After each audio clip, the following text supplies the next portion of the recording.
Hai Darussalam, hai, itu negara ASEAN, itu 10 negara di Asia Tenggara. Assalamualaikum warahmatullahi wabarakatuh. Halo anak-anak kelas 6, selamat pagi. Bagaimana nih keadaannya hari ini? Alhamdulillah. Nah, hari ini kita akan belajar tema 1, subtema 1, pembelajaran 1. Namun, sebelum kita lanjut ke materi, Ibu akan mengecek kehadirannya terlebih dahulu ya. Apakah hari ini ada yang tidak hadir? Hari ini alhamdulillah hadir semua ya. Alhamdulillah. Sebelum masuk ke pembelajaran, alangkah baiknya kita berdoa terlebih dahulu ya. Berdoa dimulai. Berdoa selesai. Nah, selanjutnya kita akan menyanyikan lagu Indonesia Raya terlebih dahulu ya.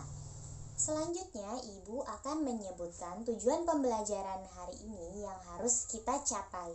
Yang pertama, siswa dapat menemukan ide pokok dan informasi penting dalam bacaan serta menyajikan dalam bentuk diagram. Yang kedua, siswa dapat mengembangkan ide pokok menjadi tulisan menggunakan bahasa sendiri yang secara rinci. Yang ketiga yaitu siswa dapat mengidentifikasikan perkembangbiakan genetif melalui gambar. Yang keempat yaitu siswa dapat menemukan persamaan dan perbedaan karakteristik dua negara ASEAN terkait kondisi sosial budayanya. Baiklah anak-anak, langsung saja ya kita masuk pada materi kita yang pertama. Nah, coba kalian perhatikan berbagai tumbuhan yang ada di sekitar kalian. Apakah manfaat tumbuhan bagi kehidupan kita sehari-hari? Nah, untuk menjawab pertanyaan dari Ibu Lia tadi, coba kalian perhatikan gambar di samping ini. Nah, dalam gambar di samping ini terlihat manusia dan hewan sangat memanfaatkan tumbuhan sebagai bahan pangan. Jadi, tumbuhan merupakan sumber kehidupan bagi makhluk hidup. Nah, lalu adakah manfaat lain yang bisa diperoleh manusia dari tumbuhan? Ayo. Nah, Ibu Lia akan menjelaskan pada kalian manfaat tumbuhan bagi manusia adalah yang pertama yaitu sebagai sumber energi dan yang kedua sebagai sumber vitamin untuk kesehatan kita. Nah, yang ketiga sebagai sumber oksigen untuk bernafas. Yang keempat yaitu sebagai pengikat air tanah dan yang kelima yaitu sebagai peneduh dan memperindah kehidupan yang ada di bumi ini. Nah, selanjutnya setelah kita belajar tentang manfaat tumbuhan bagi kehidupan, nah sekarang kita akan belajar tentang perkembangbiakan tumbuhan. Nah, perkembangbiakan tumbuhan yang akan kita pelajari sekarang adalah perkembangbiakan tanaman jagung.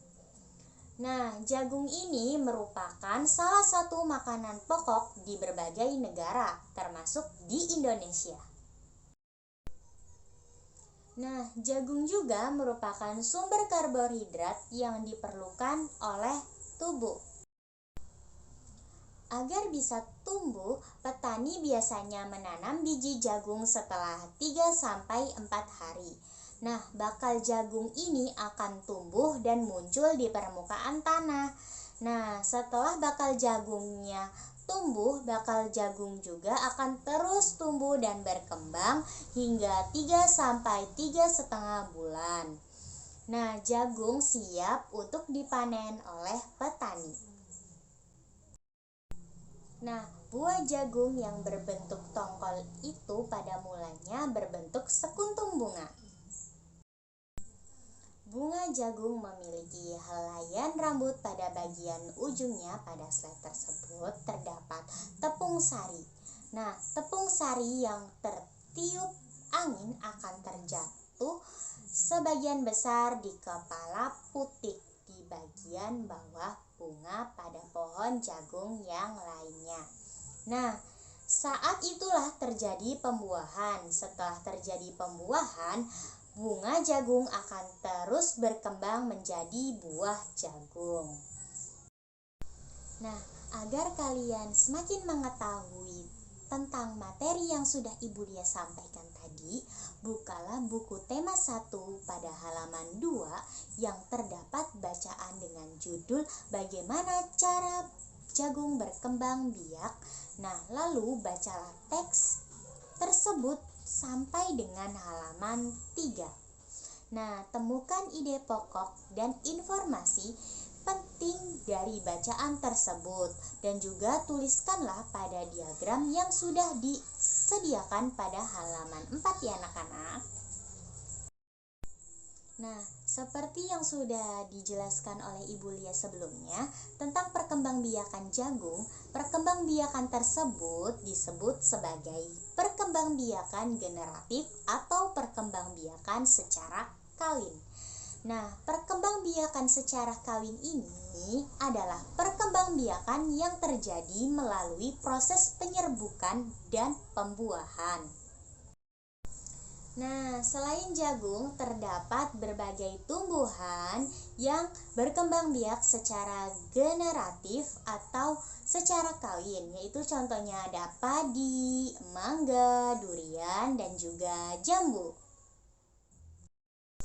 Bunga yang indah dan cantik tidak hanya mekar di negara kita, yaitu negara Indonesia, melainkan juga bisa mekar dan tumbuh di negara-negara lain seperti negara tetangga kita, yaitu negara ASEAN.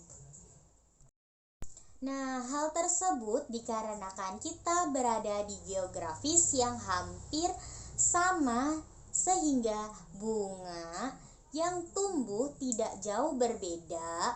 Sebagai contoh adalah bunga sepatu. Nah, bunga sepatu bisa tumbuh di negara Indonesia dan di negara Malaysia. Nah, di Indonesia ini bunga sepatu bisa digunakan sebagai bahan pewarna. Tetapi sedangkan di Malaysia, bunga sepatu disebut sebagai bunga raya atau bunga nasional. Nah, yang kedua yaitu ada bunga Kamboja.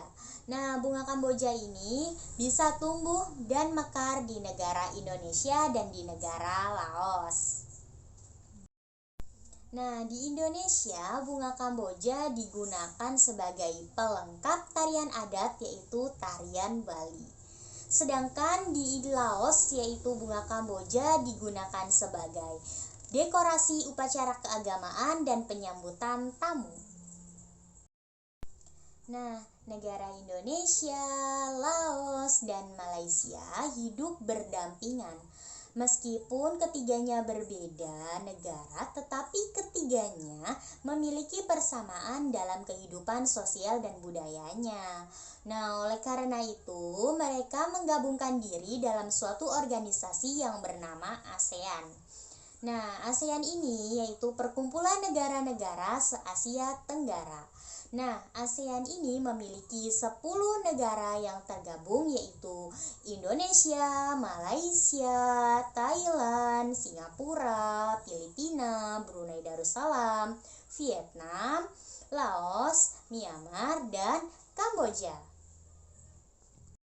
Nah, Ibu ada lagunya yang liriknya tentang ASEAN, tetapi memakai nada balonku ada 5. Yuk kita nyanyi bersama-sama ya. 1, 2, 3.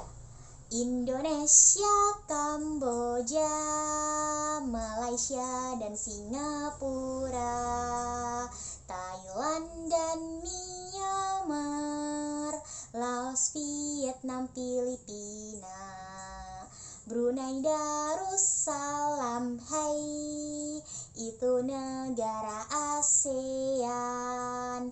Itu 10 negara di Asia Tenggara. Yeay. Baiklah anak-anak, setelah kita tadi belajar mengenai negara mana saja yang tergabung dalam organisasi ASEAN, sekarang kita akan belajar tentang kehidupan sosial budaya dan masyarakat ASEAN. Negara yang akan kita pelajari yang pertama yaitu negara Indonesia. Nah, negara Indonesia memiliki keragaman etnis, suku, budaya, agama yang terbentang dari Sabang sampai Merauke. Masyarakat Indonesia juga sangat terkenal dengan keramahan dan toleransinya. Dan yang kedua yaitu ada negara Brunei Darussalam. Nah, di negara Brunei Darussalam ini terdapat kampung air atau kampung terapung di Brunei Darussalam, dan mayoritas penduduknya juga orang Melayu. Secara tradisional, orang Brunei Darussalam ini tidak berjabat tangan dengan lawan jenis. Nah, lanjut ke negara yang ketiga yaitu negara Malaysia. Nah, di negara Malaysia ini memiliki patung Dewa Murungga yang berukuran 42,7 meter yang terletak di Batu Cave. Selain itu, Malaysia juga memiliki kota yang bernama Georgetown. Kota Georgetown yang tercatat dalam UNESCO World Heritage sebagai kota yang memiliki berbagai jenis budaya. Nah, yang keempat yaitu negara Filipina. Nah, di Filipina ini merupakan perpaduan antara budaya barat dan budaya timur. Nah, di negara Filipina, bahasa Filipina merupakan bahasa nasional dan bahasa Inggris merupakan bahasa pengantar. Nah, tarian tradisional di Filipina yang bernama tarian tinikling. Nah, yang kelima yaitu negara Kamboja. Nah, di negara Kamboja memiliki banyak sekali candi. Pada tembok candi terukir dewa-dewa pada agama Hindu dan agama Buddha. Nah, selain itu, negara Kamboja juga memiliki tarian tradisional yang disebut tarian Apsara. Tarian Apsara ini lahir 2000 tahun yang lalu. Oke, lanjut yang keenam yaitu ada negara Myanmar. Negara Myanmar sebagai negara 1000 pagoda. Nah, hal tersebut karena memiliki banyak sekali kuil-kuil suci Buddha. Mayoritas penduduknya juga yaitu keturunan dari Tibet. Dan bahasa yang digunakan adalah bahasa Birma. Oke, lanjut yang ketujuh adalah negara Vietnam. Nah, di negara Vietnam ini memiliki permainan tradisional, yaitu permainan menangkap jangkrik. Unik sekali ya permainannya. Nah, permainan menangkap jangkrik ini dengan mata tertutup. Permainan ini dimainkan dengan membuat lingkaran yang kemudian satu orang yang ada di tengahnya. Nah, satu orang ini tersebut harus ditutup matanya. Nah, kemudian harus bisa menangkap satu orang temannya. Setelah bisa berhasil menangkap satu orang temannya ini, harus bisa menebak siapakah temannya yang ditangkap. Nah, selain permainan tradisional tersebut, di Vietnam juga banyak ditemui tari capit. Oke, baik, selanjutnya kita masuk ke negara yang ke-8 yaitu ada negara Laos. Nah, di negara Laos ditemukan oleh Ai Lau, yaitu orang yang terkenal akan kesederhanaan dan kesabarannya. Nah, di negara Laos juga terdapat olahraga tradisional yaitu Katau. Nah, olahraga Katau ini sama seperti olahraga bola voli. Oke, lanjut yang ke-9 yaitu ada negara Singapura. Nah, di negara Singapura ini memiliki patung yang menjadi ciri khas negara tersebut, yaitu patung Merlion. Nah, patung yang memiliki kepala singa dan berbadan ikan. Kemudian juga di Singapura ini mayoritas penduduknya yaitu 80% penduduknya memilih berjalan kaki untuk berpindah tempat. Nah, yang terakhir yaitu ada negara Thailand. Nah, di negara Thailand ini merupakan satu-satunya negara yang tidak pernah dijajah oleh bangsa Eropa. Di negara Thailand, kepala merupakan bagian tubuh yang paling dihormati sehingga tidak ada satu orang pun yang berani memegang kepala sekalipun kepala anak-anak. Nah, di negara Thailand, teh disajikan dengan susu dan rempah-rempah yang biasa disebut dengan Thai iced tea. Nah, setelah kalian mempelajari tentang kehidupan sosial budaya masyarakat ASEAN, nah tugas di rumah kalian adalah carilah 2 negara yang tergabung dalam organisasi ASEAN. Kemudian carilah lebih lanjut karakteristik 2 negara yang telah kamu pilih. Nah, setelah itu temukan persamaan dan perbedaannya dan tuliskan pada diagram pada buku tema halaman 14. Nah, setelah itu kalian wajib menyerahkan hasil pekerjaan rumah kepada ibu. Wah, tak terasa nih pelajaran kali ini sudah selesai ya anak-anak. Nah, selanjutnya kalian masukkan buku dan alat tulis kalian ke dalam tas ya.